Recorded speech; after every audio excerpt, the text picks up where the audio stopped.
It's brutal to watch. Speedster. It doesn't matter.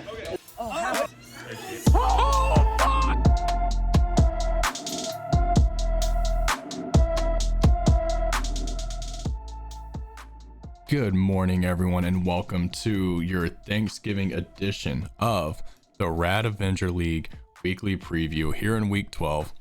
Thanksgiving, rivalry week. Just a great time all around, a great time to watch some football. Obviously, we're all going to stuff our faces today. Really excited about that. Really just thrilled. The beautiful part about this week is that a lot of these matchups that we have don't really affect the standings that much. There's one or two that could have some long-term implications, but this week is honestly just about some good old-fashioned hatred, some good old-fashioned sportsmanship, and how to break classic sportsmanship rules. If you don't know, if you've been living under a rock, or if your Discord tags don't work, rivalry week. So we have myself versus John. It's a game that, like I said, I've got a playoff spot locked. John has been eliminated from the playoffs. It's just hate. Just a good old-fashioned game. Same thing with Raleigh and Trevor. Should be a competitive game. Raleigh obviously very easily locked in the playoffs. Trevor very easily eliminated from said playoffs. But just a chance to fuck up some seeding and take home a little bit of pride. My favorite matchup by far, and one that still technically has some playoff implications. Ashley and Wade, so much fun. Cannot wait. And then we have Cameron and Charlie. Charlie still technically has an outside shot at the playoffs, I think. Haven't sat down and done the math. Probably won't until next week. And Cameron's kind of in the midst of holding on for dear life, although he took a big step forward by winning last week. And then just a classic, the championship rematch from last week. I don't think any of these teams are falling. Actually, Andrew could still fall out of the playoffs. So maybe the most playoff implications. If Andrew takes a loss, Ashley can pull off a win. Things get really, really interesting. But obviously, a championship rematch from last week. Two guys that maybe borderline fucking hate each other. Andrew and Tim. Standings this week didn't change from last week. So Raleigh in first, myself in second, although now tied in record after I pulled off the V last week, and also tied in head-to-head record at 1-1. He's got me about a 50-point lead on me. And actually, if you look at it, it's 100% that Raheem Mostert 50-point performance against the Broncos in week 2 or week 3, whatever week that was. And then we go into Wade and Tim in that order. They played last week. Wade pulled off the V. We have Cameron in 5th place, Andrew in 6th, Ashley in 7th, Charlie in 8th, Trevor in 9th, John in 10th. Like I said, not a single movement on that whole thing. Some records changed. That was it. Going over to look at the not the game center. That's not what we wanted. We want the transactions. We want to see what happened on the waivers this week. Obviously the big news, Joe Burrow and Mark Andrews both done for the season. And then a couple other key injuries happened this week. Kenneth Walker is going to miss some time. Obviously Cooper Kupp and Aaron Jones both shattered their ankles, so that's a lot of fun for me specifically. So pickups this week, once as always, going to skip the kickers and the defenses just because those are streaming. We had Cameron pick up David Njoku to help some of his tight end troubles. We had Tim sneak in and get Isaiah Likely off of the Mark Andrews news. Raleigh added Josh Downs. Tim came all the way back around and added Trevor Lawrence after his best performance of the season. I added Logan Thomas, just kind of prepping for the TJ Hawkinson bye week. Andrew added Jordan Love after losing Joe Burrow. Also added Matt Stafford, so we'll see how that goes for him. And then we had Raleigh go join the Taysom Hill train, which is always interesting, always a blast. And Andrew also added Baker Mayfield. Did he drop one of these other quarterbacks? He dropped Matt Stafford and added Baker Mayfield. All right, whatever. Nothing game changing there. Just a lot, like I said, a lot of fill-ins from the injuries that happened this week. I did finally give up on the Jeff Wilson Jr. train. So RIP to Jeff Wilson, and I'm sure this week Raheem Mostert will tweak his ankle, and Jeff Wilson will go for 35. So if anybody has Jeff Wilson in their other leagues, go ahead and slot him in because it's breakout time. Last week, our will winner was highest scoring kicker, and that went to Wade, I believe. Sure, we'll go with that. There's been a lot of talk in Discord since we did it. So, yeah, Wade, congratulations on having the highest scoring kicker last week. And like I said, the way that that's set up last week for us to get that one and leave these two on the board for the last 2 weeks, we have largest margin of defeat and highest scoring loser. Both kind of heartbreaking. One getting your shit kicked in, and one, you know, probably being a very Tim like week where you're probably going to be the only one that can lose. So let's see what we got for rivalry week. I'm hoping for highest scoring loser personally, but both are fun.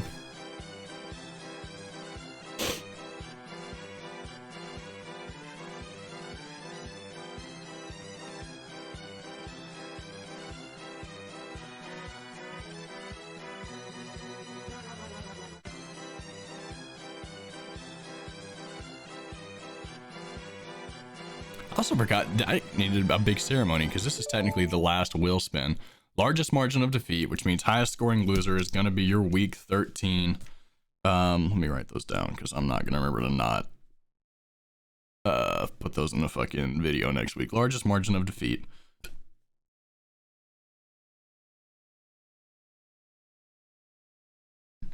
And then week 13, highest scoring loser. Would be very fitting for Tim to go out the regular season the way he came in. Might look ahead and see who he plays next week just so I can go ahead and put some money on that. All right, largest margin of defeat this week. I do have an early favorite, but I don't want to rub salt in the wound, so I won't until we get to mine and John's matchup. Spoiler alert, that's who it is. Look at that. Let's go and spin for next week.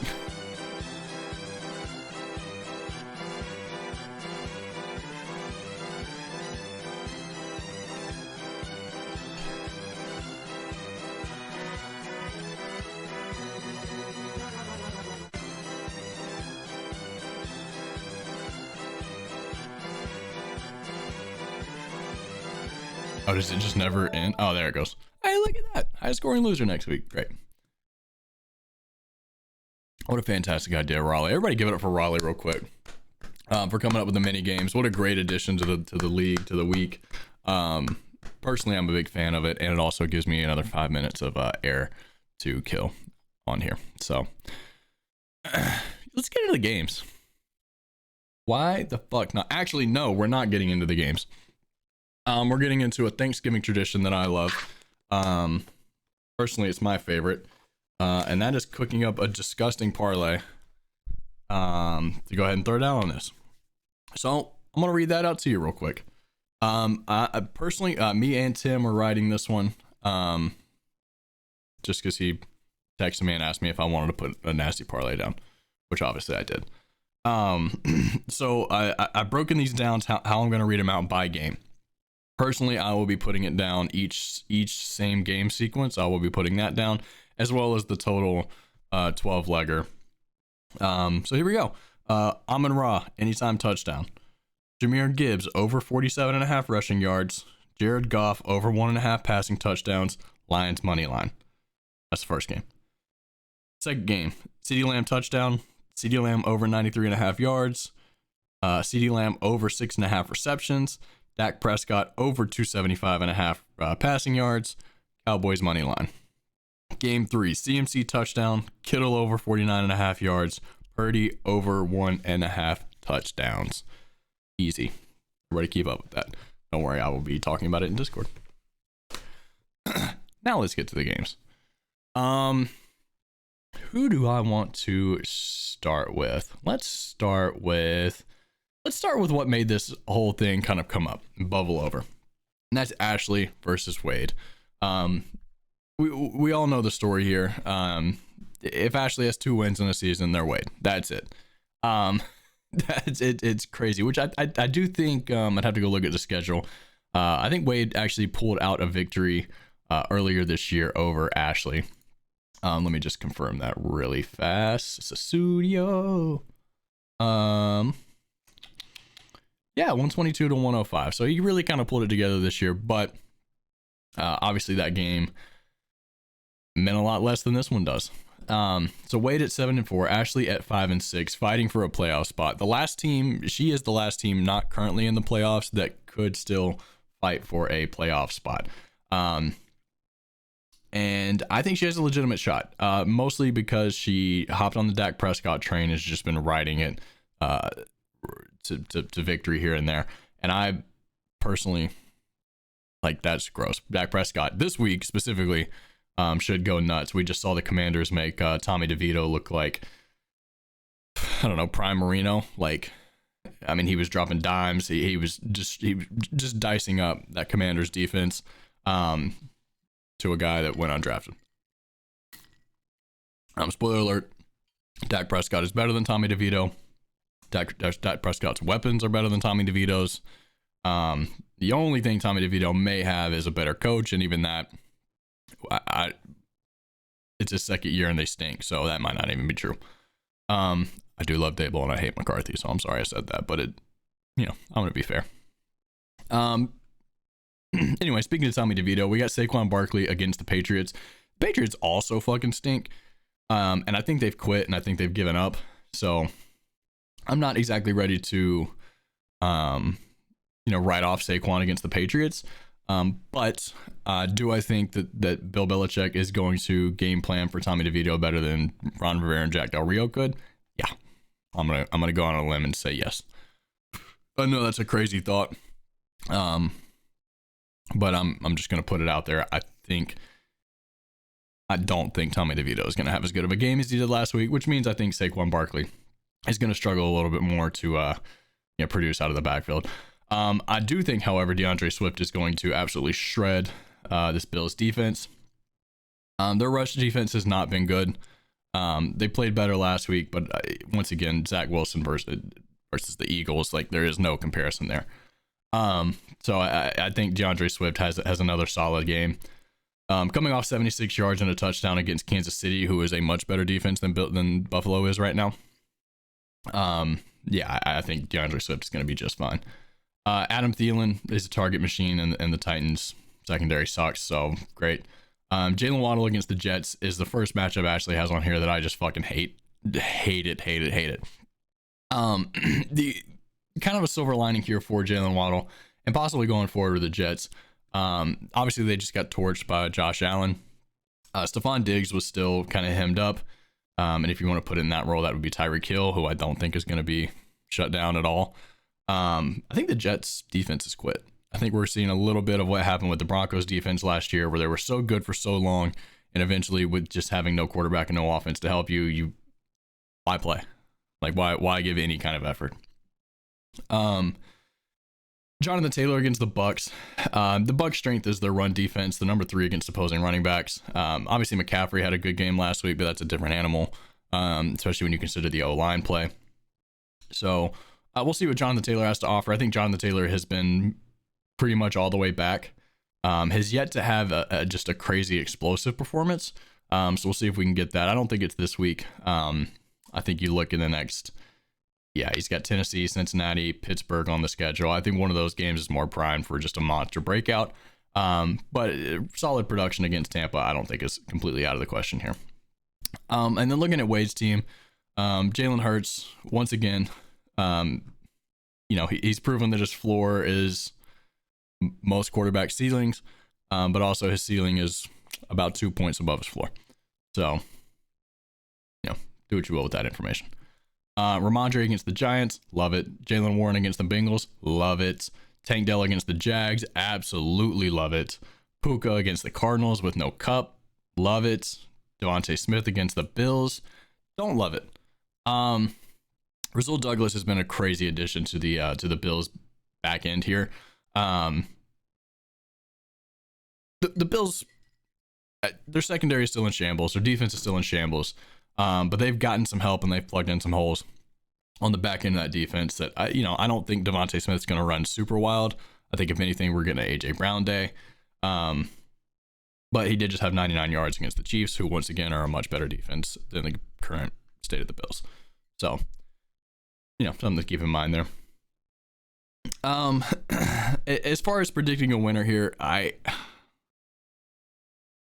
think Wade is going to have more consistent production across the board. I like his matchups across the board better, but I do think Ashley is going to have some explosive players here, specifically Swift and Prescott, and maybe throw in Thielen there. And I think that's going to be what pushes her over the edge. And I actually do think Ashley is going to win this one. She'll be fighting for a playoff spot in week 13. And I'm not just saying that because if she loses, then the playoffs are determined and there's really nothing going on next week. But that's not helping things. I do think Ashley takes this week, sends Wade back down to Ashley's bitch status, and all is right with the world on a Thanksgiving afternoon. Let's go to who's next. Let's go to Cameron and Charlie. Like I said, Charlie took a loss last week, and has all but been eliminated from playoff contention. I think actually he's fully eliminated at 4-7. Best possible record is 6-7. So I guess he could end up in a weird fucked up like 6-way tie, but it's very unlikely. And I think I know 2 of Charlie's wins are over me and Trevor, who will not be involved in that tie. So I don't know necessarily the tiebreakers work out in his favor. But we have a just absolutely reeling Cameron. He finally pulled off one last week. Had been on, I think, a 4-game losing streak before that at 6-5. You know, he's dangling on to the playoff picture, and now he's just lost Mark Andrews. He had Devon Achane for all of about 5 minutes back, and Justin Jefferson still not back from IR. Supposedly coming back next week, maybe. Or do they have a bye next week and he's coming back after that? Is that what I've read? Fuck, they do have a bye next week. Yeah, he's not playing again this season. At least not in the relevant fantasy season. So you're gonna have to do it without Justin Jefferson. You're likely gonna have to do it without Devon Achane. And you're definitely gonna have to do it without Mark Andrews. And that sucks a lot. Mahomes has stunk for the last 5 weeks. You know, we all know the stat now. The Chiefs. That's the team. That's the one. Chiefs have been shut out in the second half for 3 straight games. Actually, looking at this, he's had 3 good performances this year.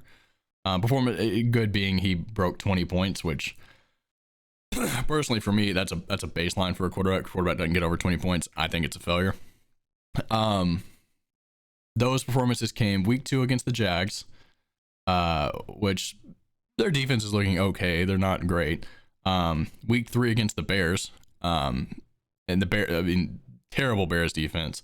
And oh, look at that. Brandon Staley's led Chargers. He had 33 points. I mean, like, I'll go over on a different rant later. I can make a whole video about the Chargers. But he's had 3 games over 300 yards. The Jags, the Broncos, and like, let me put this in perspective. His 2 previous highest scoring games or highest yardage games were week 2 against Jacksonville. He had 305 yards. Week 6 against the Broncos, he had 306 yards. Week 7 against the Chargers, 424 yards. Anyway, Vegas defense isn't terrible. They've had kind of a fire lit under them after Antonio Pierce took over. Are they going to have any hope of winning that game? Absolutely not. They may not move the ball. They may have 5 yards total on the day. I think the Chiefs win. I don't trust Mahomes to put up numbers like that. Funny enough, like, it's fucked up looking at this game and seeing Charlie starting Josh Dobbs and thinking, oh, he's got the better producer in Josh Dobbs over Patrick Mahomes. That's a legitimate thought I'm having right now. That's gross. Joe Mixon is going to absolutely struggle without Joe Burrow. Obviously, he's going to get fed. You know, he's going to get plenty of opportunities, and the Pittsburgh defense can be run on. But I just don't see how the Bengals can put together any threat of a passing game to take some of the load off of him. And he's gonna have 8 stacked in the box at a minimum against him, and he's not exactly the most efficient runner. Let's just put it that way. Isaiah Pacheco, however, against the Raiders, I do think is lined up for a monster game. Yeah, I think they try to take some pressure off Mahomes. I think they try to take some pressure off Travis Kelce and that terrible receiver core, and they run the damn ball right down the Raiders' throat. So there you go. I know they couldn't do it Monday night against the Eagles, but the Eagles, has a run defense. The Raiders, I don't know if you know this, don't. I love Brandon Cooks. I just find a Cowboy and start him this week, personally, for me. Literally just find a Cowboy and start him. Don't care who it is. Find an ex-Cowboy. They've been doing great too. Noah Brown, throw him in. Cortland Sutton against the Browns, terrible matchup. David Njoku against the Broncos, great matchup. So a lot of up and down going over here for Cameron. I think we have a big George Kittle game for Charlie. Obviously, I included him in my massive 12-leg parlay. Thought about throwing a touchdown in there. I think I'm going to avoid that just because he had the big one last week, and there seems to be a lot of regression. But I wouldn't be shocked if he got in the end zone once, maybe even twice. He has scored in the last 2 games, and kind of had a big stretch here. Last 3 games, he's had 149 yards, 116 and a touchdown, 89 and a touchdown. So he's going on a tear, and Seattle is not exactly a threatening defense here. Kareem Hunt against the Broncos, absolutely love that. I'm starting his counterpart in Jerome Ford. We'll get to that later. But the Browns, we know the story. Deshaun Watson's out. Even before that, they were run heavy. Broncos can't stop the run. This is a matchup made in heaven. Rachaad White against the Colts. Rachaad White's been pretty good the last couple weeks, hasn't he? Yeah, it's like 12, 14, 25, 16, 14. I think this run actually started the day that Raleigh traded him. So congratulations, Raleigh, and congratulations, Charlie. D-Hop against the Panthers. Will Levis time, baby. Will Levis time. Debo against the Seahawks. It's kind of the same as the Cowboys. Find a 49er and start him. And Michael Pittman against the Bucks. I love this. Absolutely love this. The Bucks have been getting just torched on the back end here recently. Yeah, I like the Michael Pittman start. I do think Charlie is going to spoil Cameron's season and take him down. Cameron, a lot of promise. Just, like so he had Achane, Jefferson, and Mark Andrews. That's a championship roster if they're all healthy. Unfortunately, they're just not healthy and won't be in time to turn his season around. It sucks. But I do think Cameron, if Ashley weasels her way into the playoffs, I think it's Cameron that gets left out here. In fact, let me go ahead and look ahead. Who does Cameron play next week? Plays Andrew. That could be for a 6 spot.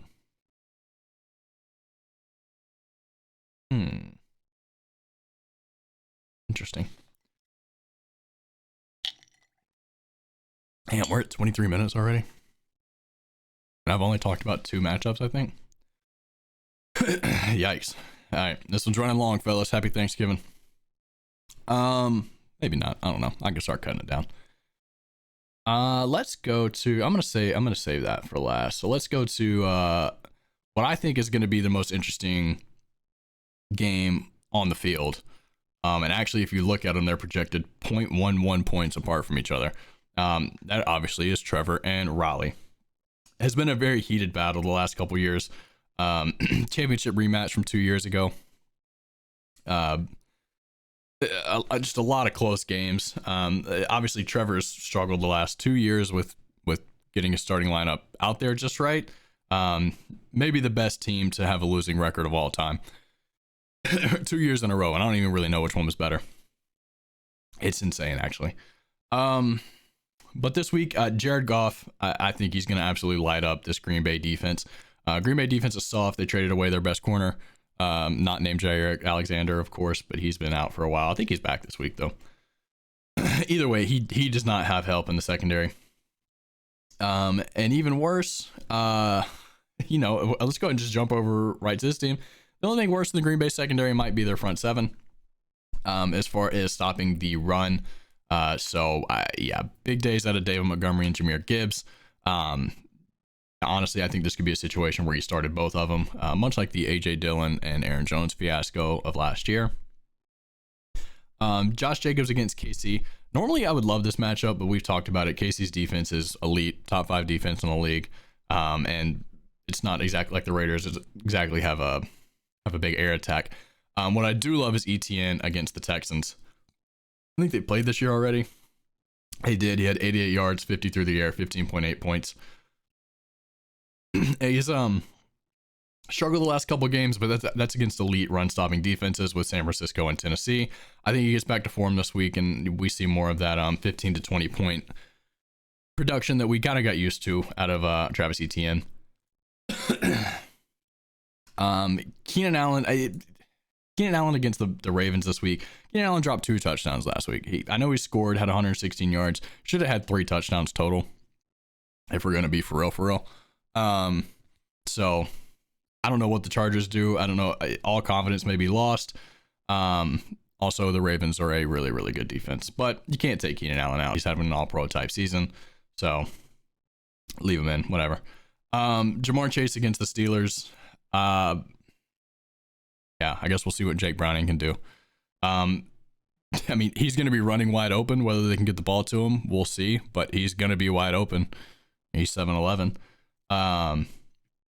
Evan Ingram against the Texans, love it. Derrick Henry against the Panthers, Jesus Christ. Fuck. Yeah, Derrick Henry struggled a couple weeks. Yeah, I think Panthers are a get right game for him. Yeah, I think he might be on 200 watch. Are they just gonna torch with DeAndre Hopkins? I don't know. Austin Eckler's fat and slow. I don't know if y'all saw that. Somebody called him Skinny Mike Tolbert, which is funny. Yeah, dude, he's just got no burst left, and he's playing the Ravens. I mean, sure. David Montgomery, I talked about him. Think it's a big game for them. Stephon Diggs against the Eagles. The place the Eagles can be beat is in the secondary. They're literally the worst against opposing receivers, giving up an average of 46.15 points per game, and the Bills are back. So I think Stephon Diggs has a monster day. And then on the other side, AJ Brown against the Bills. That game's going to be so much fun for Raleigh. Holy shit. Yeah, their secondary is actually a lot better since they got Rizal Douglas. Let's talk about that. But it's AJ Brown. We saw him get in a fight again with Jalen Hurts last weekend. And last time he did that, he went for 175 and 2 touchdowns. So that game's going to be a blast for Raleigh. Oh, and then Kincaid's there too. I forgot about him. And then Mostert against the Jets. The Jets can be run on. They do have an elite defense. They have an elite secondary. But the Dolphins like to establish the run, and the Jets can be run on. So I think we do see a big performance here out of Raheem Mostert. Like I said, I think the Jets have just straight up quit. God, predicting a winner here. It's gonna be very close. I think Raleigh takes it off of his receivers, A, having their starting quarterbacks, and B, having much better matchups. Like I said, Keenan Allen against the Ravens, it's not an ideal matchup, and then Jamar Chase is gonna have me throwing to him. So yeah, I like Raleigh to take this one. Unfortunately, because I would love the 1 seed, and I need him to take an L. So hope you can do it, Trevor. Pulling for you. All right. Second to last matchup here, we have myself versus John. Probably the early favorite for largest margin of defeat. I am terrified of some of these matchups. It's just you got to talk yourself into it, right? Alexander Madison against the Bears. Does Alexander Madison stink? Yeah. Does the Bears rush defense also stink? Yes. Yeah, they're giving up. What are they giving up? Yeah, 25 to opposing running backs. 25th against the run. Don't love it. I already talked about the rush attack from the Lions against the Bills. I talked about it with David Montgomery. I do think Jahmyr Gibbs is going to be the main beneficiary here. Obviously, he's a lot more explosive in the passing game, but this is one of those things where the Green Bay is so soft. If he gets one seam, he's gone. So I think he has a monster day in about 2 hours. Honestly, you'll probably be right when this video is uploaded. And honestly, by the time you watch it, it'll probably have already happened. So maybe this is irrelevant, but I think Jahmyr Gibbs has a massive day. Who I don't think has a massive day is Garrett Wilson and Rashee Rice. I think Kansas City, like I said, ground and pound. I think we're getting a lot of Isaiah Pacheco. And it's not like Rashee Rice has been lighting up any scoreboards. I am interested to see if we get Noah Brown slotted in here. I know he's got a questionable tag, or even Hollywood, or even scary against the Cowboys. Although, once again, by the time this is out, we'll know that. We also may get Kyron Williams at some point. Maybe not, though. Just because you like the matchups here. Anyway, a lot of interesting moving pieces here. I doubt we're getting Charbonnet against the 49ers. But Kyron against the Cardinals, I could see him sneaking in here. Probably over Devin Singletary if I were to guess, if he gets in at all. Yeah, like I said, I don't... as much as I love the running back matchups here for John, I hate the wide receiver matchups. I just hate the wide receivers. But I also hate the matchups. As far as my side goes, the one matchup here that scares me is, I talked about it with Keenan Allen, is Justin Herbert against the Ravens. I think McCaffrey against the Seahawks is... we've seen McCaffrey can do anything to anyone. So I'm not really nervous about him against any team. CeeDee Lamb against the Commanders. Yeah. Brandon Ayuk against the Seahawks too. the makes me a little bit nervous here because I do once again think it's a big Kittle game. Obviously there's room for both of them to thrive, and there's really room for all three. And obviously we've seen all four put up good fantasy production.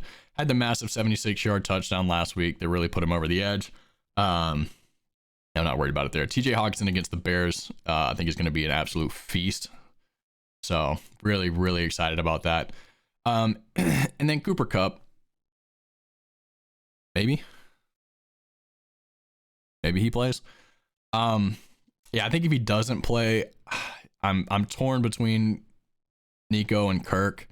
They're playing each other. So, and honestly, even if Kupp does play, he's kind of stunk the last couple of weeks. So they may be going in anyway. I don't think it'll matter. Obviously, by this time on Sunday, we'll probably have an idea, after all of these Thursday games, have an idea of what I need to do. So I'll probably slot in accordingly. But yeah, I think I'm winning this one. I think Gibbs could give me a scare early, but I think I'll be fine.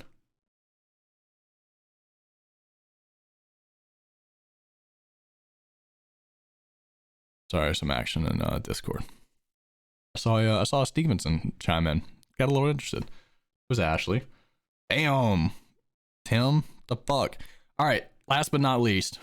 Speaking of Tim versus Andrew. Last year's championship rematch. Andrew slowly falling apart over the season. Obviously, he lost Joe Burrow. He's starting Baker Mayfield. That hurts. Alvin Kamara lost a lot of his bursts. He's getting plenty of touches. He's getting plenty of chances. This week, he's got a tough matchup against a decent Atlanta front seven. Number 2 against the running backs. It's nice that Allen can help in the run game. Also, Tim, 100% you start Gus Edwards against the Chargers. Why are you even asking that question? Actually, I'm about to tell you right now.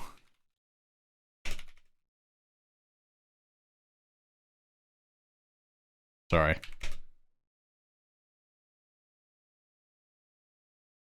Yeah, you start Gus Edwards against the Chargers. I'll go out there and get 150 and 2 touchdowns against the fucking Chargers.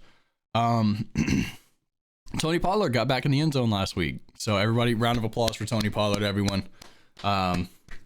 Great job. Really happy for him. He gets a bad Commanders defense this week. Could he get back in the end zone? Sure. Actually, I think he does. By the third quarter, this game's probably going to be over and they start running it down the throat. I think Tony Pollard gets himself back in the end zone. I don't think DJ Moore gets himself back in the end zone. Maybe he does. Who knows? The weakness in Minnesota is still the secondary. And Justin Fields is back. So whether that's better or worse for him, who knows? Calvin Ridley was back against the who did they play last week? The Titans. 103 and 2 touchdowns. So great. Really happy for Calvin Ridley. Don't think he was started. Really happy for Calvin Ridley. Last time they played the Texans, though, he was held to a measly 40 yards. But we'll see if this breakout is for real and if he's here to stay. I mean to click that button. Travis Kelce, old, washed, slow, fat. Amari Cooper against the Broncos. What did he do last week with DTR? 5.4 points. Previously with DTR, yeah, I mean he had the 108-yard game against San Francisco, but that was when they were kind of, well, yeah, yeah. I don't love the production here. Maybe you see Deontay Johnson slip in. So yeah, that's all I got for Andrew's team. Tim's team. Josh Allen against the Eagles. 30 burger watch incoming. Gus Edwards against the Chargers. 30 burger watch incoming. Breece Hall against the Dolphins. Not a 30 burger. I mean, could he? Is he capable? Yes. But we've talked about it. The Jets have no threat of a passing game. And the Miami defense has looked better with Jalen Ramsey back. A lot better. Tyreek Hill against the Jets. 30 watch. Actually, no. I'm not going to put him on 30 watch. I think he has a good game. I think he has a solid game. I don't think we're getting a 100, 125, 150 plus yard game. I think we'll probably get, somewhere in the 10 to 15 points range. Amon-Ra might have 4 touchdowns against the Packers. Sam Laporta might have 2 touchdowns against the Packers. So if you're counting, that's 6 touchdowns for Jared Goff. If you want to get him in your lineups and start him. And Indy against Mike Evans. Yeah. I mean, Mike Evans is kind of a touchdown machine, right? What's he been doing? Yeah. Literally all he does is score touchdowns. Last week, 43 yards, touchdown. 39 yards, touchdown. 82 touchdown. 60 touchdown. He's had a couple big games, and I think he could do that against Indy. But you're still just banking on a touchdown to keep you afloat there. I do think, once again, Andrew's had too many injuries to overcome. I think Tim takes this one. And hopefully Andrew's around to talk about it. So anyway, that's your Thanksgiving preview, everyone. Enjoy your day. Enjoy your family. But most importantly, enjoy some football.